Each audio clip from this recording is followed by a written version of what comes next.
peut pas approcher des corps, mais a priori victimes de tirs par arme à feu. Il y a un grand nombre de douilles sur la scène de crime. Il y a 10 mois, en Haute-Savoie, le mystère du quadruple meurtre de Chevaline reste entier. Le mobile, c'est une chose. Prouvez-le. C'est ce que je leur ai dit. Et ils ont tort. And if someone had said, cut, and everybody got up and walked away, that would have been it.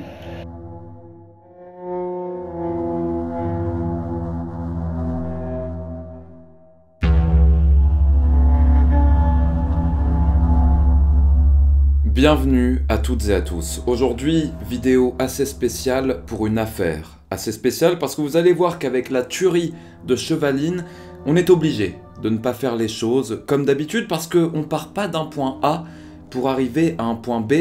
On part d'un point A, mais la destination est inconnue. Donc la vidéo va se diviser en 3 parties. Premièrement, je vais vous raconter ce qui s'est passé lors de cette mystérieuse journée du mercredi 5 septembre 2012. Quels sont les faits pendant à peu près une quinzaine de minutes pour bien vous mettre dans le contexte. Et ensuite, on va analyser ensemble les 5 grandes théories de cette affaire que j'ai répertoriées en faisant toutes mes recherches. C'est celles qui me semblent les plus intéressantes et vous allez voir que ça part dans tous les sens. 5 théories plus une ou deux ou 3 autres qui sont aussi intéressantes, mais 5 principales dont on va s'intéresser dans la deuxième partie de la vidéo. Et le but, bien sûr, c'est que vous me disiez dans les commentaires laquelle vous avez préférée. Quelle théorie vous trouvez est la plus plausible pour qu'on puisse avancer sur cette histoire de fou furieux, vous allez voir. Donc j'ai hâte de débattre avec vous dans les commentaires. Une fois que vous avez regardé la vidéo, n'hésitez pas à me donner votre avis, c'est très important. Peut-être qu'une théorie émergera plus qu'une autre, peut-être qu'on avancera. Et enfin, dans la dernière partie de la vidéo, après avoir réfléchi pendant de nombreux jours, croyez-moi, je vais vous donner mon avis. Que s'est-il passé lors de ce mercredi 5 septembre 2012 ? Selon moi, j'ai fait plusieurs déductions et je vous dirai dans cette dernière partie ce que je pense. Avant ça, n'oubliez pas de vous abonner à la chaîne, c'est très important pour le futur de celle-ci, croyez-moi. Laissez un like également à la vidéo pour le référencement, c'est extrêmement important. Et puis les amis, on est parti pour une des affaires les plus mystérieuses de toute l'histoire criminelle française, la tuerie de Chevaline.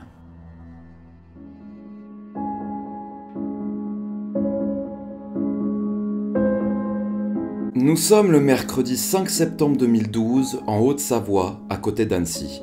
C'est une après-midi ensoleillée lorsque William Brett Martin, 53 ans, prend son vélo pour une petite balade à côté du village de Chevaline.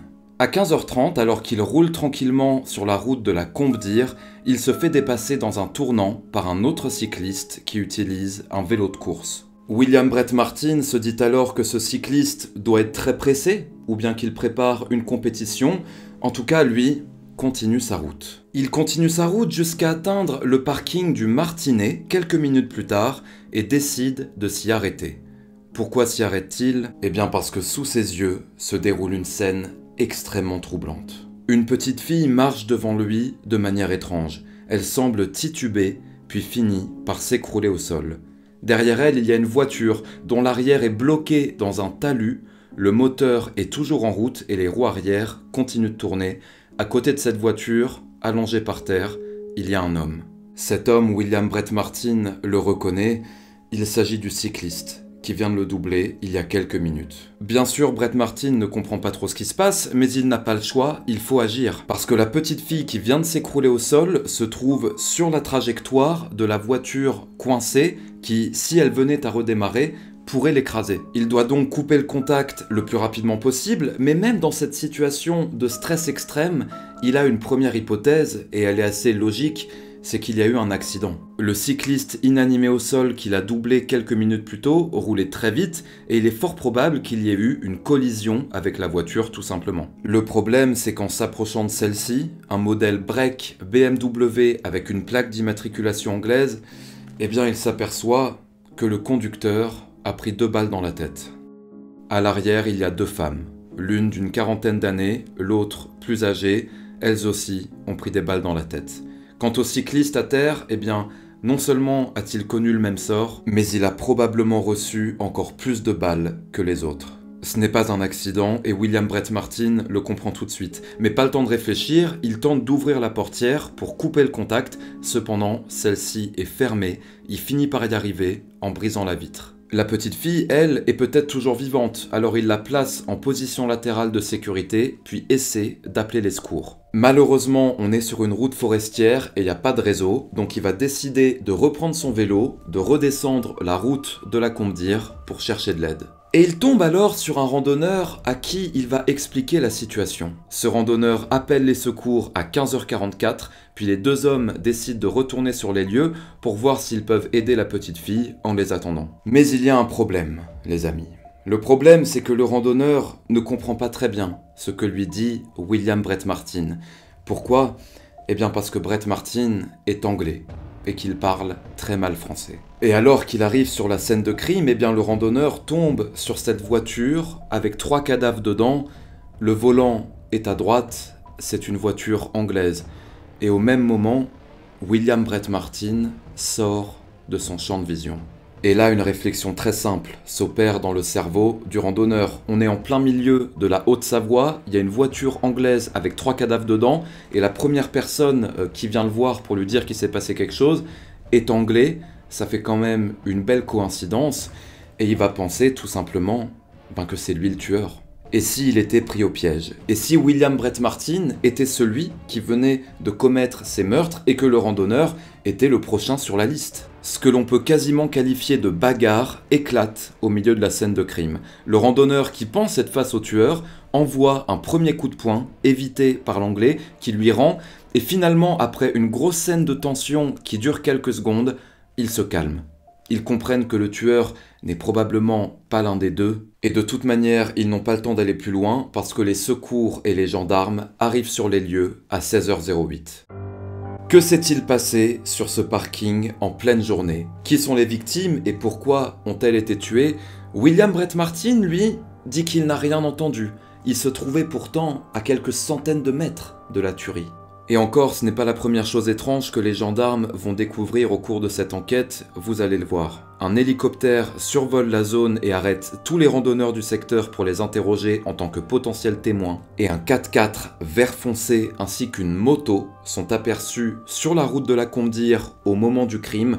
Les gendarmes recherchent ces véhicules afin d'interroger les conducteurs. Les secours se précipitent sur la petite fille qui s'est écroulée au sol et elle est toujours vivante, sauf qu'elle a pris une balle dans l'épaule et en plus de ça, elle a le visage quasiment défiguré. Elle a pris des coups extrêmement violents, quelqu'un s'est acharné sur elle. Et cela va apporter un premier élément aux enquêteurs parce que ça montre un facteur de haine et un facteur émotionnel, un facteur de rage dans ce crime, parce que pourquoi s'en prendre aussi violemment à une petite fille de 7 ans? Ça peut laisser penser que le tueur a perdu son sang-froid et que potentiellement il connaissait les victimes. La petite fille est envoyée immédiatement à l'hôpital et plongée dans un coma artificiel.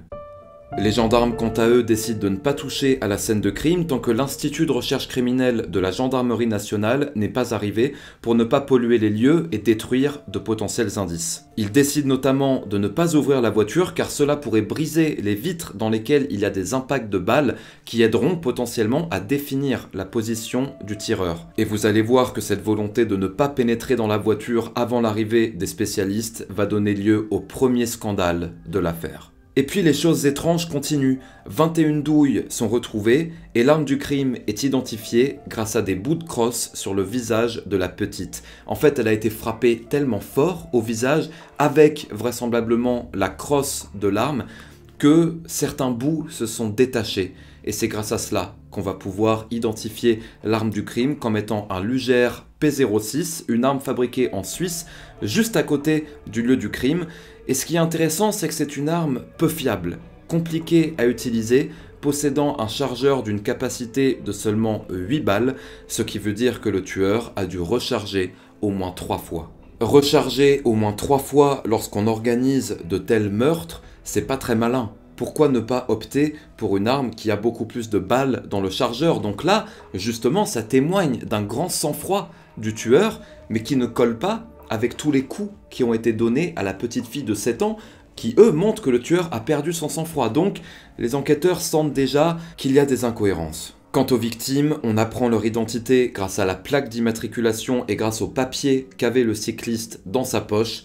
Et une nouvelle fois, les enquêteurs vont tomber sur quelque chose d'assez inhabituel.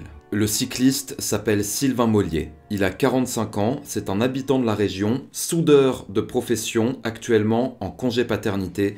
Il a reçu 7 balles en tout, le tueur ne lui a laissé aucune chance. Et le reste des victimes, eh bien, ils sont de la même famille. Ce sont des Anglais d'origine irakienne habitant à Claygate dans la banlieue londonienne et apparemment ils étaient en vacances dans la région. Saad Alili, le père, 50 ans, travaille dans la fabrication de satellites. Un métier qui va intriguer les enquêteurs qui vont se rendre compte rapidement que Saad, ces derniers temps, n'avait pas vraiment une vie paisible. Il a reçu 5 balles en tout, dans le torse et dans la tête. Iqbal Alili, la femme de Saad et la mère des enfants, 47 ans, est dentiste, elle a reçu 2 balles. Et Souhaïla, la grand-mère, a reçu 2 balles. La petite fille qui a survécu et qui a pris des coups au visage ainsi qu'une balle dans l'épaule s'appelle Zainab, elle n'a que 7 ans. Et là, les gendarmes ne comprennent pas. Quel est le lien entre une famille anglaise d'origine irakienne et Sylvain Mollier, un cycliste habitant dans la région, et surtout ce qui deviendra une des questions les plus importantes de toute cette affaire, qui était la cible prioritaire et qui était le dommage collatéral. C'est alors qu'une incroyable découverte va être faite. Un homme qui était présent au même camping que la famille Alili va signaler aux enquêteurs la présence d'une autre petite fille de 4 ans cette fois-ci. Pourtant, sur la scène de crime, il n'y en a qu'une. Alors qu'est-il arrivé à la deuxième fille du couple Alili? C'est alors que tout le monde se met à la chercher. Et les gendarmes commencent au final à se demander si elle n'a pas été enlevée par le tueur, si au final ce n'était pas ça le mobile du crime. Et c'est alors qu'à minuit, un des spécialistes de l'IRCGN arrive après plus de 8 heures sur la scène de crime et ils sont enfin autorisés à pénétrer dans la voiture. C'est ce qu'il va faire. Et puis, sous la robe de la maman décédée, à ses pieds, va retrouver la petite fille de 4 ans, apeurée, recroquevillée sur elle-même, mais en vie. Sa maman Iqbal l'a probablement cachée là pour la protéger juste avant de mourir, et elle a réussi, au final, à la sauver, ce qui, je pense, lui vaut un respect éternel. Mais c'est un vrai scandale pour les gendarmes qui ont laissé cette petite fille pendant plus de 8 heures dans la voiture, ne voulant pas entrer avant l'arrivée des spécialistes, et imaginons qu'elle ait été blessée, ça aurait pu être beaucoup plus grave, on aurait très bien pu ne pas la retrouver en vie. La petite fille s'appelle Zina, elle a 4 ans, et elle ne s'était pas du tout manifestée, absolument personne n'avait remarqué sa présence, et je pense pas qu'on puisse vraiment en vouloir aux gendarmes parce que si jamais ils avaient pénétré dans la voiture avant, ça aurait détruit potentiellement de nombreux indices. Et la petite fille, déjà était très petite de base, en plus n'a strictement rien dit, cachée sur la robe de sa mère, ça peut paraître complètement fou, mais on peut comprendre qu'il n'ait pas remarqué la présence de la petite fille tout de suite. Et avec cette découverte, nouvelle question, le fait que la petite Zina n'ait pas été tuée, est-ce que cela veut dire que le tueur ne connaissait pas son existence, donc qu'il ne connaissait pas vraiment la famille Alili, qu'il n'était pas là pour eux, et qu'il était en réalité là pour tuer Sylvain Mollier?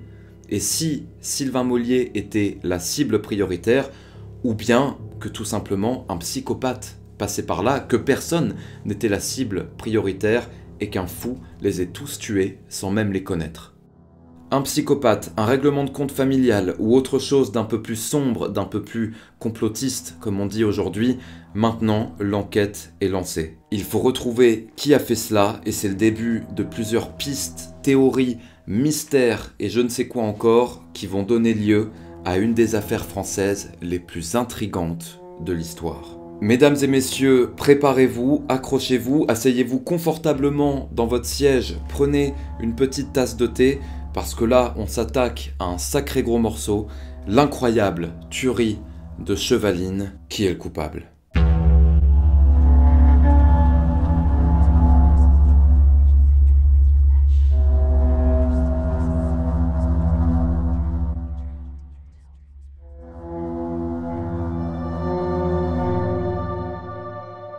Ce fameux William Brett Martin, le premier témoin de la scène de crime avec qui le randonneur s'est battu, pensant qu'il était le tueur, et honnêtement, est-ce qu'on peut lui jeter la pierre pour avoir pensé qu'il l'était? Imaginez que vous êtes sur une petite route forestière, que vous tombez sur 4 personnes tuées par balle avec une voiture anglaise, et que le premier homme qui vient vous voir en disant qu'il n'a pas de réseau est lui aussi anglais. C'est tout de même une belle coïncidence pour les enquêteurs qui vont s'intéresser à ce William Brett Martin. Il est retraité et passe la moitié de son temps dans le village de La Tuile, à côté de Chevaline, où il possède une résidence secondaire. Il est retraité, d'accord, mais il est retraité de quoi? Eh bien, de la Royal Air Force, l'armée de l'air anglaise. En fait, c'est un ancien militaire, ce qui va intriguer les enquêteurs pour 2 raisons. On sait que Saad Alili, le père assassiné de 5 balles, travaillait lui dans la fabrication de satellites et qu'il était sûrement au courant de dossiers assez secrets ou sensibles. On va en parler un peu plus en détail après. Et au final, lui et Brett Martin ont des métiers assez proches. Est-ce qu'on aurait demandé à l'ancien de la Royal Air Force d'assassiner Saad Alili parce qu'il savait des choses qu'il n'était pas censé savoir? Et puis deuxième chose intrigante, William Brett Martin, qui a fait carrière dans l'armée, sait manier des armes, mais il sait aussi entendre et reconnaître des coups de feu, ce qui ne va pas être le cas pour la tuerie de Chevaline, alors qu'il est établi qu'il se trouvait à entre 300 et 400 mètres au moment du drame. Pourquoi n'a-t-il rien entendu, lui dont c'est le métier? Est-ce qu'il couvre quelqu'un? Est-ce qu'il ment? Est-ce qu'il a lui-même appelé les secours ou du moins cherché de l'aide pour s'innocenter? Des tests vont être faits pour voir si on entend ou non les coups de feu à la distance estimée à laquelle était William Brett Martin lors de la tuerie, en prenant en compte la topographie des lieux, etc. Et il va être démontré en effet que si William Brett Martin était bien là où on pense au moment des tirs, il ne pouvait pas les entendre. Et puis on ne retrouve pas le P06, l'arme du crime, sur lui ou chez lui. Il n'a pas non plus de traces de sang sur ses vêtements ou de traces de quoi que ce soit. Alors est-ce qu'il se serait débarrassé du P06 en 3 minutes, le temps d'aller voir le randonneur et d'appeler des secours? Est-ce qu'il l'aurait enterré, caché quelque part à côté? Ça paraît quand même très compliqué et des recherches sont faites à son domicile à la scène de crime, on ne retrouve rien. En fait, c'est une thèse qui paraît peu probable, parce qu'à part pour des raisons professionnelles assez occultes, Brett Martin n'a pas de mobile et il n'a rien d'un psychopathe. En revanche, un mobile, une personne très proche de la famille Alili en a un. Quelqu'un qui a même agi de manière très étrange dès le lendemain de la tuerie, cet homme n'est autre que le frère de Saad Alili, Zaïd.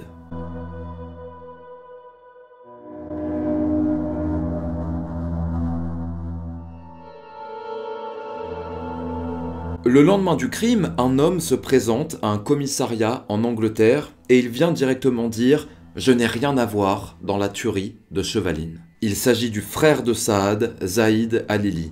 Et tout de suite, les policiers sont assez surpris de voir cet homme débarquer qui semble plus stressé à l'idée de se défendre. Il fait que répéter « Je n'ai rien à voir avec le meurtre de mon frère, etc. » plutôt qu'à l'idée de pleurer le décès, le décès, mais le meurtre de son frère, de sa belle-sœur, de ses nièces.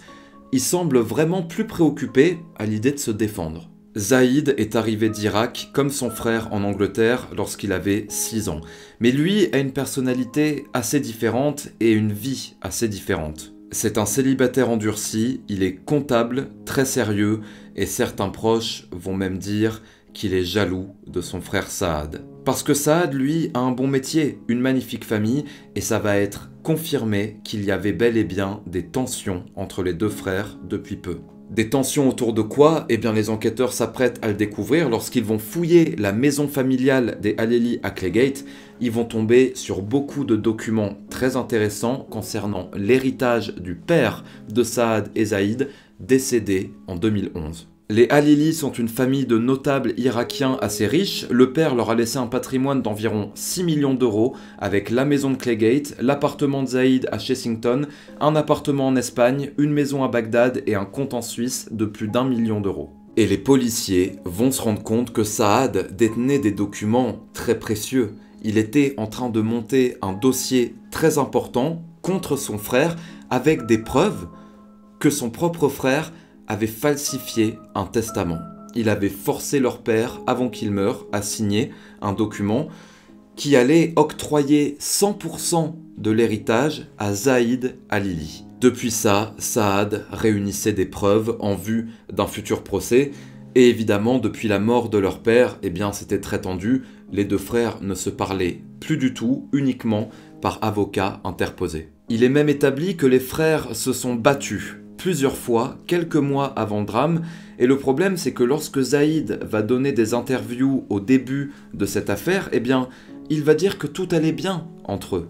Il dit qu'il n'avait aucun problème avec Saad, que tout se passait plutôt bien, ce qui est complètement faux, selon les proches, qui connaissaient très bien la nature de leur relation, et selon tous ces documents réunis par Saad qui montraient qu'ils étaient en guerre d'héritage, parce que Zaïd avait vraisemblablement falsifié un testament. Alors pourquoi est-ce que Zaïd ment-il lorsqu'il dit qu'il s'entendait très bien avec son frère ? Donc bien sûr, nouvelle piste, est-ce que Zaïd Halili a tué toute la famille ? Ou du moins, pas lui, mais peut-être a-t-il commandité l'assassinat parce que il a un alibi. Il était en Angleterre. C'est une certitude, Zaïd Halili n'était pas en France au moment du drame, mais il est très probable qu'il ait pu engager quelqu'un pour le faire. De plus, de nouveaux éléments apparaissent. La petite Zainab, 7 ans, qui avait été grièvement blessée, se réveille de son coma, et bien sûr les enquêteurs vont l'interroger immédiatement. Elle ne dit pas grand-chose, au final, parce qu'elle a été tellement traumatisée qu'elle n'arrive pas vraiment à dire ce qu'elle a vu. On espère peut-être qu'un jour, des choses vont se débloquer dans son cerveau et qu'elle aura accès à plus d'informations, mais pour l'instant, la seule chose qu'elle dit aux enquêteurs, c'est qu'elle a vu un méchant. Elle l'appelle méchant et elle en a vu qu'un seul, ce qui montre, si on la croit, et ce qui est assez vraisemblable selon la scène de crime, que le tueur était seul. Et puis le témoignage d'un vacancier présent au même camping que les Halili va être intéressant parce qu'il va parler d'une scène étrange survenue le 2 septembre, 3 jours avant les meurtres au camping. Saad se disputait avec un homme habillé en costume qui, selon les résidents du camping, ne semblait pas venir de la région. Et même à un moment, lors de leur discussion, les choses vont s'enflammer et cette personne va frapper sur la voiture de Saad. À la suite de ça, les Halili vont changer de camping. Et puis souvenez-vous, un 4x4 vert foncé et une moto ont été vus sur la route de la Combe-d'Ir au moment des crimes. Les témoins disent avoir vu un volant à droite dans le 4x4 qui serait donc anglais. Est-ce que la personne qui se disputait avec Saad était un Anglais envoyé par son frère pour tenter de trouver un arrangement de je ne sais quoi, pour tenter de lui mettre un coup de pression et qu'il aurait finalement fini par assassiner toute la famille? On ne sait pas, mais c'est une hypothèse. Et puis, autre fait très troublant concernant Zaïd. Dans les mois qui ont suivi l'affaire, il n'a jamais demandé à voir le dossier de l'enquête, lui qui en a pourtant le droit, car il est aussi victime. Dans cette histoire, il a perdu son frère. Il pourrait d'ailleurs se constituer partie civile pour montrer que lui ne lâchera rien et qu'il veut retrouver qui a fait ça. Zaïd Halili n'a jamais voulu se constituer partie civile. Mais alors on va lui demander à Zaïd, que s'est-il passé, selon vous, lors de cette tuerie de Chevaline? Et Zaïd répond que selon lui, la famille est un dommage collatéral parce que la vraie cible prioritaire, ce serait Sylvain Mollier. Et puis après tout, c'est vrai qu'il est celui qui a reçu le plus de balles, au nombre de 7. Au bout de quelques jours, l'Institut de recherche criminelle de la Gendarmerie nationale a bien avancé son travail, notamment sur ce qui s'est passé pendant la tuerie. La famille Halili se serait arrêtée au parking du Martinet pour regarder un panneau d'orientation. Saad et la petite Zainab sortent de la voiture et Iqbal, la grand-mère, et Zina, l'autre fille, restent dedans. C'est alors que Sylvain Mollier et le tueur arrivent à peu près en même temps et c'est Sylvain Mollier qui est tué en premier. On le sait car après ça, Zainab va prendre une balle dans l'épaule, Saad aussi. Saad va tout de même réussir à remonter dans sa voiture sans sa fille qui va rester dehors pour tenter de fuir. Et là, il va faire une marche arrière et il va écraser le corps de Sylvain Mollier qu'on va retrouver après durant l'autopsie avec des côtes cassées, toutes sortes de blessures de la sorte, même en plus des blessures par balle. Saad, quand il va tenter de fuir, il va reculer, il va écraser Sylvain Mollier et il va l'emporter dans les roues. avant que la voiture se bloque dans un talus. En fait, il a fait un arc de cercle et la voiture est complètement bloquée avec Sylvain Mollier juste à côté. Le tireur n'aura plus qu'à les exécuter alors qu'ils sont coincés dans la voiture. Ensuite, il retourne vers la petite Zainab qui apparemment est toujours vivante et on imagine qu'il la frappe au visage, alors soit de haine, de rage, et là c'est assez obscur, ou alors peut-être qu'il la frappe au visage pour l'achever parce qu'il n'a plus de balles, tout simplement. En tout cas, il ne va pas y arriver et le tueur finit par fuir, soit en voiture, soit à pied. Comment le tueur a-t-il prévu que la famille Halili serait ici, sur le parking du Martinet, à ce moment-là, à moins peut-être de les avoir suivis, mais c'est très compliqué parce que leur parcours n'était pas prévisible du tout, à l'inverse peut-être de Sylvain Mollier, qui lui est un habitant de la région, qui est un habitué et qui fait régulièrement du vélo dans ces zones-là. Quelqu'un aurait très bien pu connaître son itinéraire et après tout, c'est lui qui a été tué en premier et qui a reçu plus de 7 balles. Et si Sylvain Mollier était la cible prioritaire ?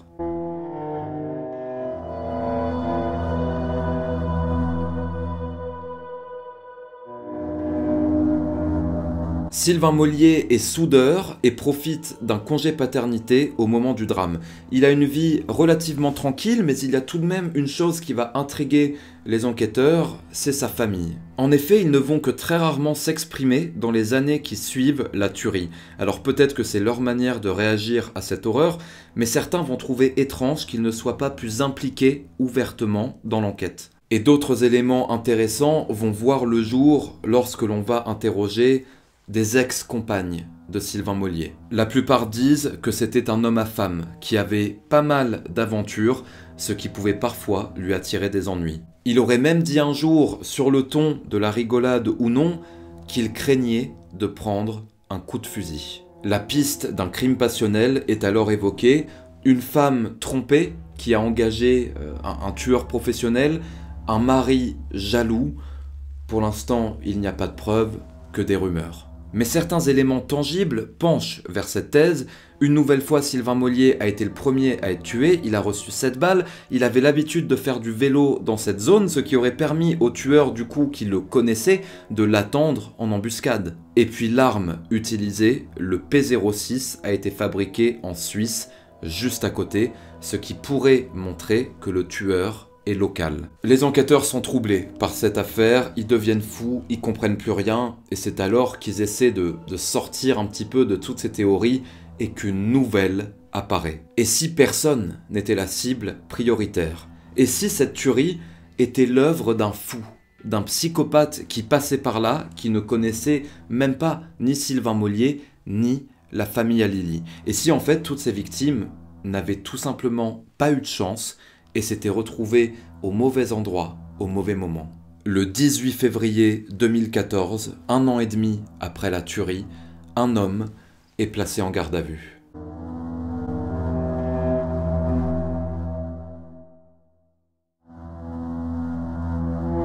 Cet homme s'appelle Éric Devoissou et pourquoi est-il placé en garde à vue? Eh bien, parce qu'il ressemble comme 2 gouttes d'eau au portrait robot qui a été fait du motard vu non loin de la scène de crime le 5 septembre 2012. C'est un ancien policier, fan d'armes anciennes, il en possède énormément chez lui et son téléphone avait borné dans la zone lors du drame. Là, les gendarmes se disent bingo. Ils pensent réellement tenir leur homme, un fan d'armes anciennes, ancien policier dans la zone, il correspond au portrait robot de cette moto étrange qu'on avait vue dans la zone. Ils se disent c'est bon, on a notre homme. Sauf que quand la garde à vue commence, ils interrogent Éric Devoissou et ils se rendent compte qu'il est juste complètement apeuré. Il ne comprend pas ce qui lui arrive, il dit qu'il n'a rien à voir dans cette affaire. Les enquêteurs vont chercher un P06 chez lui, ils n'en trouvent pas. Éric Devoissou, au final, a peut-être eu le malheur de ressembler à un portrait robot, d'aimer les armes anciennes et d'habiter dans la région, parce qu'au-delà de ça, il n'a strictement aucune preuve contre lui. Éric Devoissou n'est pas le psychopathe que les gendarmes recherchaient, donc il va être remis en liberté. Et il faut souligner que non seulement a-t-il été complètement traumatisé par cet événement, mais en plus il a même perdu son travail.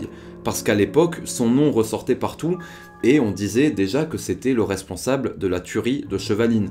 Donc ça, c'est en quelque sorte le deuxième scandale qui va exploser après le fait que les enquêteurs aient mis 8 heures à retrouver la petite fille cachée dans la voiture. Maintenant, ils traumatisent un pauvre monsieur qui n'a strictement rien à voir dans l'affaire, donc on patauge. Si vous voulez, les enquêteurs ne savent plus où donner de la tête. En poursuivant la thèse d'un tueur sans mobile commettant l'acte par pur plaisir, les enquêteurs épluchent les sorties de prison potentiellement violents, les hôpitaux psychiatriques, etc., mais ne trouvent strictement rien. Et figurez-vous que la thèse Nordahl-Lelandais a même été évoquée. Nordahl-Lelandais, c'est un autre criminel qui a été responsable de la mort de la petite Maëlys, d'Arthur Noyer et peut-être même d'autres. Il est soupçonné d'être un tueur en série. Les gendarmes se sont posé la question, et pourquoi pas Nordahl-Lelandais? Il sait manier des armes, lui aussi il était maître chien, il me semble, dans l'armée.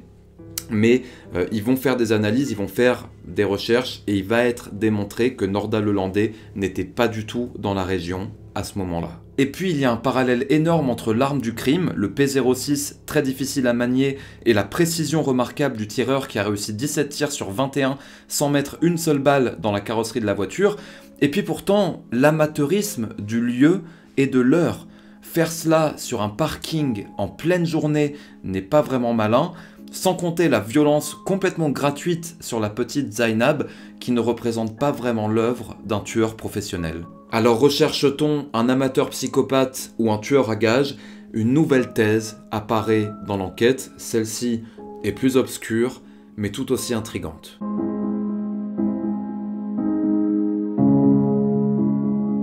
Saad Halili travaille dans l'aérospatiale et l'industrie aéronautique. En interrogeant ses proches, les enquêteurs se rendent compte que personne ne sait avec précision ce qu'il fait, mais il est établi qu'il travaillait sur la conception de satellites civils et militaires. Certains proches vont aussi dire que Saad se sentait observé ces derniers temps, en tenant tout de même compte du fait qu'il avait une personnalité relativement paranoïaque. Et si Saad Halili en savait trop? Ou s'il était un espion commercial pour le compte d'une autre entreprise ou militaire pour le compte d'un pays? À ce niveau-là, tout est possible, et en parlant de pays, Saad était très engagé pour l'Irak et contre l'intervention des États-Unis là-bas en 2003. Il avait l'habitude de se connecter sur beaucoup de forums sur internet pour s'exprimer à ce sujet. Il aimait beaucoup l'Irak et avait même l'intention de retourner y vivre. Les enquêteurs vont découvrir qu'il y avait fait un voyage quelques années avant de mourir, un voyage qui s'était très mal passé. Saad était retourné dans la maison dans laquelle il avait grandi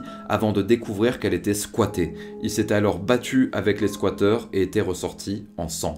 Est-ce que cela aurait un rapport avec sa mort? Est-ce que certains l'auraient éliminé pour être sûr de conserver la maison? De plus, un autre élément troublant pèse sur l'affaire, c'est que les passeports de Saad et Iqbal n'ont jamais été retrouvés, alors qu'ils en avaient forcément besoin pour entrer en France depuis l'Angleterre, ce qui veut dire que les passeports ont sûrement été volés.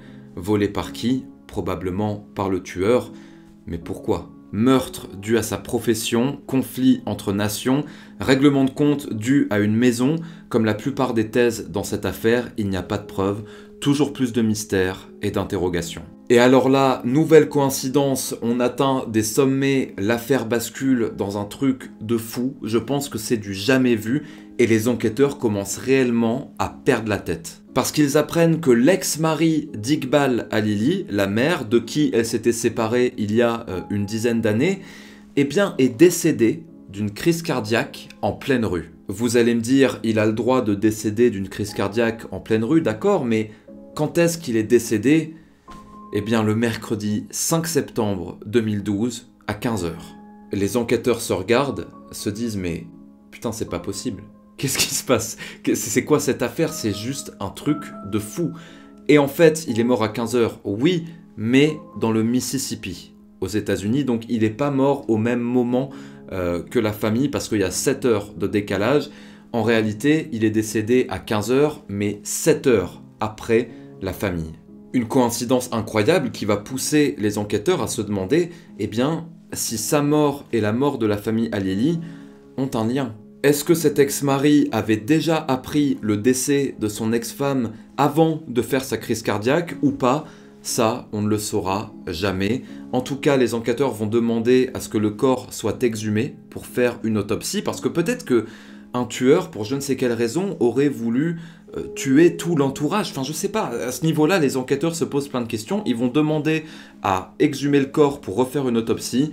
Malheureusement, c'est quelque chose qui va être refusé par la famille de l'ex-mari décédé. Tous ces genres d'éléments ont valu à cette affaire d'être surnommée l'affaire Yes But, oui mais par les Anglais, parce qu'à chaque fois qu'on avance une thèse qui paraît probable, il y a toujours des éléments pour, mais juste après, il y a plein d'éléments contre. Donc c'est extrêmement compliqué et cette affaire a marqué la police anglaise tout autant qu'elle a marqué la police française. D'autres pistes existent, comme celle d'un vol qui aurait mal tourné. Peut-être que quelqu'un aurait essayé de voler, de braquer la voiture, les Al-Lili, ça aurait mal tourné, le voleur les aurait assassinés, pourquoi pas. Il y a une autre théorie beaucoup plus récente qui date, il me semble, de 2020, voire même 2021. C'est une histoire de franc-maçonnerie, et là c'est quelque chose de très étrange que même moi, pour vous dire la vérité, je n'ai pas très bien compris. Mais même si certaines théories sont plus plausibles que d'autres, aucune ne s'est avérée être la bonne. Quant au 4x4 vert foncé vu à côté de la scène de crime le mercredi 5 septembre, et certaines personnes, souvenez-vous, avaient dit que le volant était à droite, ce serait donc un 4x4 vert foncé anglais, personne ne l'a jamais retrouvé. Je pense que c'est un élément assez intéressant. Et depuis bientôt 10 ans, les amis, on cherche toujours, et je cherche toujours, et je vais vous dire maintenant ce que je pense. Après avoir travaillé, après avoir fait beaucoup de recherches sur cette affaire, j'en suis arrivé à quelques déductions. La première, c'est que la théorie de William Brett Martin, que j'aime bien parce que elle est assez excitante, entre guillemets, ça fait film d'action. Le mec qui arrive, qui tue tout le monde, qui planque l'arme, qui appelle lui-même les secours après, enfin, ça fait film d'action, mais c'est pas vraiment réaliste. En réalité, il n'avait quasiment aucun mobile, on n'a pas retrouvé l'arme, il n'y a pas de sang sur lui, il n'y a rien. C'est marrant, mais c'est quasiment impossible. Donc j'écarte cette piste. L'autre piste que j'écarte, c'est celle d'un assassinat dû au métier de Saad Al-Lili, comme quoi il en savait trop, ou même dû à l'Irak. Un meurtre commandité par tel ou tel pays. Pour moi, ça va beaucoup trop loin parce que ça peut arriver qu'il y ait des meurtres dans ce genre de sphère, des espionnages industriels, etc. Ça peut arriver que quelqu'un soit assassiné. Mais quand c'est le cas, croyez-moi que c'est pas en plein milieu d'un parking à 15h pendant l'après-midi où on tire comme ça avec des balles partout. Non, en général, le mec, tu ne le retrouves jamais. Il est dissous dans l'acide et je sais pas où est-ce qu'il finit. Il finit avec un boulet au pied au fin fond de l'océan, mais ça se fait pas au milieu d'un parking, les assassinats dans ces sphères-là. Donc c'est également une thèse que j'exclus. Ensuite, on a la thèse Sylvain Mollier, comme quoi ce serait lui la cible prioritaire. C'est vrai que se recevoir 7 balles, être tué en premier, le fait que tout le monde connaissait dans le village son itinéraire, on savait qu'il faisait du vélo par là. Donc quelqu'un qui veut le tuer, il n'a qu'à se mettre sur son trajet, l'attendre en embuscade et le tuer. J'avoue que la thèse de Sylvain Mollier en tant que cible prioritaire est très intéressante parce qu'il y a pas mal d'éléments qui vont vers là. Mais un mari jaloux, une femme trahie, trompée, qui engage un tueur professionnel, il va pas tuer une famille de 5 personnes, en plus en bonus, après avoir tué Sylvain Mollier. Si un tueur professionnel attend Sylvain Mollier et voit que à côté il y a une famille de 5 personnes, il renonce. Il renonce et il attend le lendemain, un moment plus probable où il ne pourra tuer uniquement que Sylvain Mollier. Il va pas s'acharner sur une pauvre famille, sur une petite fille de 7 ans. N'oubliez pas que ça c'est très important. Le fait que la petite Zaina se soit pris des coups de crosse dans la tête, qu'elle soit défigurée, pour moi ça c'est pas l'œuvre d'un tueur professionnel. Et quelqu'un qui serait venu uniquement pour Sylvain Mollier n'aurait pas pris le plaisir de se faire un petit bonus et de défigurer une petite fille de 7 ans. Je reconnais qu'il y a des éléments qui penchent pour cette thèse, mais moi je n'y crois pas. J'écarte la thèse de la cible prioritaire comme étant Sylvain Mollier. Et donc il nous reste que 2 pistes. Celle, j'imagine, que vous préférez, comme la plupart des gens, celle qui est la plus probable, je le reconnais, eh bien, c'est Saad Al-Lili. Parce que lui, il a un mobile. il a un vrai mobile. Il est en guerre d'héritage avec son frère qui l'a démasqué, qui s'apprête à l'attaquer en justice, qui a des preuves pour démontrer qu'il a falsifié un testament. Il y a quand même plusieurs millions d'euros en jeu. On sait qu'il y a des gens qui ont tué pour moins que ça. Il faut reconnaître au passage, ça c'est gratuit, mais qu'il a la tête de l'emploi, Zaad Halili. On sent quand même que... pourquoi pas, disons, quand on le regarde. Et puis, il a menti. Il a menti lorsqu'il dit dans ses premières interviews qu'il s'entendait bien avec son frère Saad. C'est faux. C'est complètement faux. Ils se sont battus plusieurs fois, ils se parlent plus. Alors pourquoi mentir? Pourquoi ne pas dire oui, c'est vrai, on était en conflit dû à l'héritage, on s'entendait pas bien. Mieux vaut dire ça plutôt que dire que tout va bien. C'est d'autant plus suspect. Et puis il vient tout de même, dès le lendemain du crime, dans un commissariat anglais pour dire « c'est pas moi, j'ai rien fait, c'est pas moi, j'ai rien fait ». Les enquêteurs anglais le voient plus se justifier plutôt que de pleurer la mort de son frère, de sa belle-sœur, de ses nièces. C'est quand même horrible. La première chose serait de pleurer ses morts, pas de se justifier. Et puis encore une fois, il ne va jamais demander à accéder au dossier. Il pourrait le faire parce qu'il est victime dans cette affaire, il a perdu son frère. Il ne demande pas à accéder au dossier, il ne demande même pas de se constituer partie civile, ce qui est quand même très étrange pour un frère censé être éploré. Donc cette thèse est très probable, c'est celle que je retiens. Alors, je suis pas sûr à 100%, mais en tout cas, je ne l'exclus pas. Je la trouve vraiment probable, même s'il y a plein d'éléments qui vont contre. Encore une fois, parce que vous imaginez bien qu'une réelle enquête a été menée sur le téléphone de Zaid Halili, les écoutes, les preuves, etc. Il n'y a pas de preuves, comme quoi il aurait commandité un... Mais ça reste possible, peut-être que les gendarmes sont passés à côté de quelque chose. Et l'autre thèse que je retiens, en quelque sorte, c'est celle qui met tout le monde d'accord. C'est celle qui prend tous ces éléments de fou furieux, les pour, les contre, les thèses, les antithèses, le oui mais, le yes but, et toutes ces contradictions, c'est la piste d'un psychopathe. C'est la piste d'un fou qui passe par là et qui, au final, tue tout le monde pour le plaisir. Parce que à partir du moment où on a un fou qui tue tout le monde pour le plaisir, on va tenter de chercher du sens dans ce qui s'est passé, mais on ne va pas en trouver. Parce que c'est un fou qui passait par là et qui a tué ces gens pour rien. Donc, pourquoi est-ce qu'il prend un Luger P06? Eh bien parce qu'il est de la région, il tire un petit peu comme ça, il s'est tiré parce qu'il s'est entraîné après. Pourquoi est-ce que il violente la petite Zainab? Pourquoi est-ce qu'il la défigure avec la crosse de son truc? Parce que c'est un psychopathe, tout simplement. Pourquoi est-ce qu'il fait ça en pleine journée, sur un parking à 15 h? Et pourquoi est-ce que les victimes n'ont absolument rien à voir ensemble? Parce que c'est un fou, parce que personne n'était la cible prioritaire et parce que personne n'était le dommage collatéral, parce qu'ils se sont tout simplement tous trouvés au mauvais endroit, au mauvais moment. Cette thèse d'une personne qui tue pour le plaisir, d'un fou qui passe par là, on ne peut pas l'exclure. Elle est intéressante et elle permet, si vous voulez, de faire voler en éclats tous ces éléments contradictoires de oui mais, parce qu'à partir du moment où c'est un fou, eh bien, tout devient possible et tout devient explicable. Et vous allez peut-être me demander, Guillaume, quel est ton dernier mot? Est-ce que tu choisis la théorie de Zaid Halili ou bien du tueur fou? J'ai envie de dire que je vais mettre un 51% 49, 51% pour le tueur fou, 49% pour Zaid Halili. Je crois très légèrement plus en la piste du tueur fou, tout simplement pour le nombre d'éléments incohérents qu'il y a.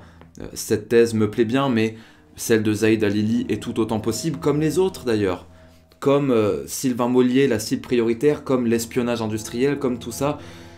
Cette histoire m'a fait mal à la tête, vraiment, je vais pas vous mentir, ça a été un casse-tête, ça a été une vidéo très compliquée à écrire. J'ai une bonne dizaine de pages, c'est le nombre de pages le plus élevé que j'ai jamais eu pour une affaire.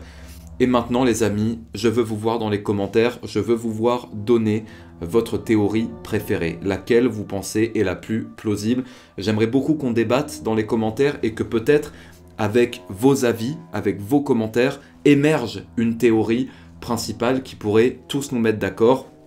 et sur laquelle on pourrait penser que, en effet, c'est la plus probable. Comme je le répète à la fin de beaucoup de vidéos, je n'ai pas tout dit, donc j'imagine que beaucoup d'entre vous ont d'autres éléments, d'autres théories. Si vous avez d'autres théories, n'hésitez pas à les mettre dans les commentaires. J'en ai donné que 5, quelques-unes supplémentaires, mais il y en a d'autres, il y en a au moins une vingtaine. Des théories, je vous ai cité uniquement les principales. Mettez-les dans les commentaires, j'ai hâte de discuter avec vous. Et abonnez-vous à la chaîne, très important. Laissez un like aussi si jamais vous avez aimé la vidéo, c'est très important pour le référencement. Abonnez-vous à la chaîne, croyez-moi, elle en a besoin et ça pourra permettre un futur tout simplement à cette chaîne. Et voilà les amis, je vous souhaite une nouvelle fois une bonne année. On se retrouve bientôt pour une prochaine vidéo. Prenez soin de vous. Salut à tous.